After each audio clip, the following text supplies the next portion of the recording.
Hey guys, so I just wanted to show off this pedal that's come back into the shop. I made this in October 2015 and one of the germaniums is gone in a very typical way. It's just like biasing, it's hissy, it's like, and I'm like, oh yeah, that's gone. This one here, it's an OC42 and it's touching the case. That's sort of deliberate. It's a glass transistor inside, so it's not shorting any of the audio, but it's grounding the case. But look inside these things. So it's a phenolic FR2. That's one of my Suchi boards, one of the early ones. And that's an FR4 fiberglass board. So the early Suchis were hybrid. So there was like a fairly low gain germanium and a low medium sort of silicon. And you put a snubbing cap across the silicon to simulate the sort of leakage you get from germanium.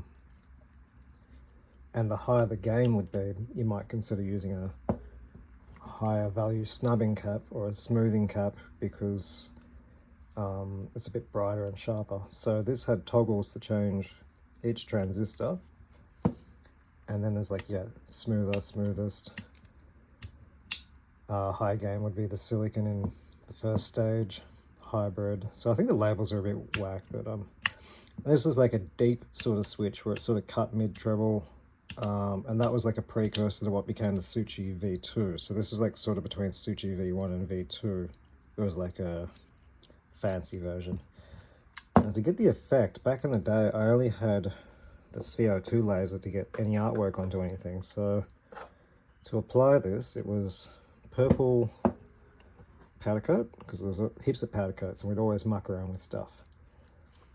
And then a lot of clear coat, because what I wanted to do was laser and then put in this recessed text area. So it's got like a 3D texture, you can't quite see it. So after a lot of clear powder coat, laser it, then put in the gold inlays. And then I'd use like a squeegee, which I use for screen printing. Then bake it again, so it's going to go in the oven a heap of times. Fine sand it, and I think there was like a double process. I'd have to do that twice. And you have to get the sanding really fine to get the detail to come through. So yeah, took a couple layers of gold inlay and then sand it. You need the clear because if you sand it, you gotta sand into the base coat and change the sheen and make it look weird. And then there's like final layer of clear coat. So there's probably like 4, maybe 5 layers, not including the gold, so a couple more in there. And then every time you'd have to sand the back, just so that it didn't like clump up and then the enclosure lid might crack it. So like the back is smooth sanded. There's a little bias knob on the side there, so I laser cut some acrylic, and there was like a bias which the Suchi had internally, which again that moved external, so that was sort of like an experiment. Bit of a pain in the butt, and look, it didn't actually fit on the enclosure lid. I've got the gains and stuff there, so I had to take a little notch out the side of that, which I don't remember doing. So the thing was, I made this because it sort of had to be made, and then I posted a photo, and then like I got orders in, and I was working for myself full-time doing pedals, so I couldn't knock back orders. So every one of these was just such a pain getting everything to combo up. But in doing so, I'd sort of collect the data because you'd see what settings people would be using, and you know, I'd ask them, what are you doing, why are you doing that, and it was good like feedback. So yeah, let's just, I don't know, I can look over it all. Teflon wire, so these are taking from where the transistors used to be in the Suchi up to the mod board, so I had to color code them, otherwise I'd swap them around, and that's just switching out some caps and some transistors and stuff. There's a power switch on the top, a Soviet one. I think the reason might have been too, I probably couldn't have squeezed in the stereo jack I normally would have used. This was a tight layout for me back then. It's pretty roomy now, but like it was stressful to make because I had to gild the wires. Like that's a bit long there. I'm sort of seeing stuff now. This is a while ago. But yeah, I had to get it all right. First shot, plonk it all down, bury it in. So yeah, for the repair, what I'm going to do,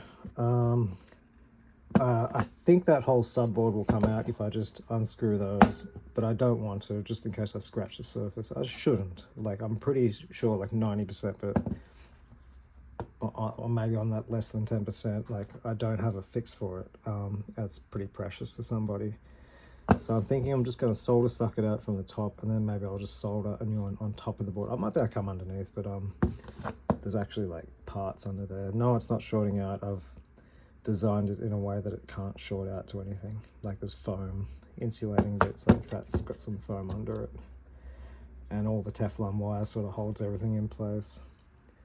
So yeah, please accept this one for the archives.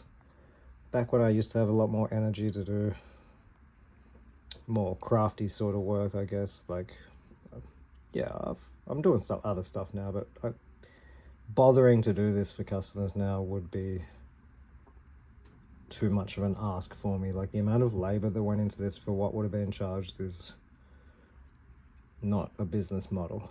But yeah, hope you guys like seeing that.